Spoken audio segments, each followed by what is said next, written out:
பிரியமானவர்களே, இதோ இந்த வேளையிலே அவருடைய பரிசுத்த நாமத்தை துதிக்கும்படியாகவும் அவருடைய வேத வசனங்களை தியானிக்கும்படியாகவும் கர்த்தர் நமக்கு கொடுத்த மட்டில்லா நன்மைகளுக்காக அவரை நன்றியோடு கூட ஸ்தோத்திரிப்போம். வசனத்தை வாசித்து தியானிப்போம். கர்த்தருக்கே சதா காலங்களிலும் மகிமை உண்டாவதாக. கர்த்தர் உங்களுக்காக யுத்தம் பண்ணுவார், நீங்கள் சும்மா இருப்பீர்கள் என்று யாத்திரையாகமம் புஸ்தகத்திலே இப்படியாய் சொல்லியுள்ளது. யாரை கண்டு நீங்கள் பயப்படுகிறீர்கள்? உறவினர்கள் சத்துருவாய் இருக்கிறார்களே என்று நினைத்தார்.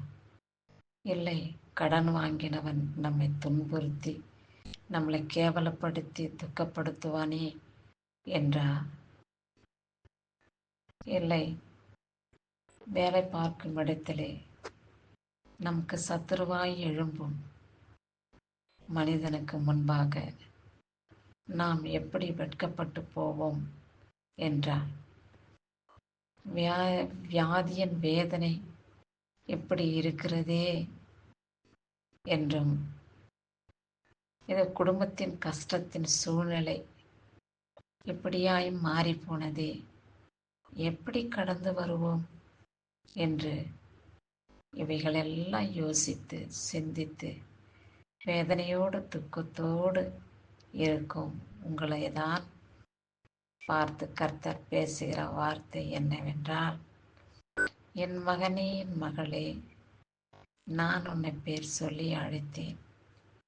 நீ என்னுடையவள், நீ என்னுடையவன். ஆகையாலே எதை குறித்து கவலைப்படாதே. நான் உன்னோடு இருக்கிற தேவன். உன்னை துன்பப்படுத்தும், வேதனைப்படுத்தும் பொல்லாத மனிதர்கள் மத்தியிலேயும் பிசாசின் பிடியிலேயும் உங்களுக்காக யுத்தம் செய்து நான் உங்களை விடுவிப்பேன் என்று கர்த்தராகிய இயேசு கிறிஸ்து உங்களோடு கூட பேசுகிறார். அவருடைய வார்த்தையை நீங்கள் நம்பி விசுவாசித்து, தேவன் நம்மோடு இருக்கிறார், நமக்கொன்றும் பயமில்லை, அவர் எல்லாவற்றையும் பார்த்து கொள்வார், எதை குறித்து நான் கவலைப்பட வேண்டிய பயப்படக்கூடிய அவசியம் இல்லை என்று விசுவாசத்தோடு இதோ இந்த புதிய நாளை, புதிய வாரத்தை துவங்குவோம். கர்த்தருடைய கிருபையின் கரம் உங்களையும் உங்கள் பிள்ளைகளையும் பாதுகாத்து ரட்சித்தருளும். கர்த்தருடைய வசனத்தை கேட்கிற அனுதினமும் நீங்கள் அவருடைய வார்த்தையிலே தைரியம் கொண்டவர்களாக, பக்தி வைராக்கியம் கொண்டவர்களாக, எசப்பாவுக்கு பயப்படக்கூடிய இருதயம் உள்ளவர்களாக நீங்கள் வாழ வேண்டுமென்றே கர்த்தர் விரும்புகிறார். ஏதோ நாம் பூமியிலே பிறந்தது கர்த்தருடைய நாமத்தை பிறருக்கு சொல்லி அவருடைய பாதையிலே அவர்களை கொண்டு வர வேண்டும் என்பதே கர்த்தருடைய நோக்கமாய் இருக்கிறது. இந்த திருவசனத்தின் வார்த்தைகள் இந்த வாரம் முழுவதுமாய் கேட்ட நீங்கள் ரட்சிப்பின் மகிமையை பெற்றுக்கொள்ள அவர் விரும்புகிறார். மற்றவர்களுக்கு இந்த வார்த்தையை, இந்த வசனத்தின் குறிப்புகளை வெளிப்படுத்த இயேசப்பா உங்களை எதிர்பார்க்கிறார்.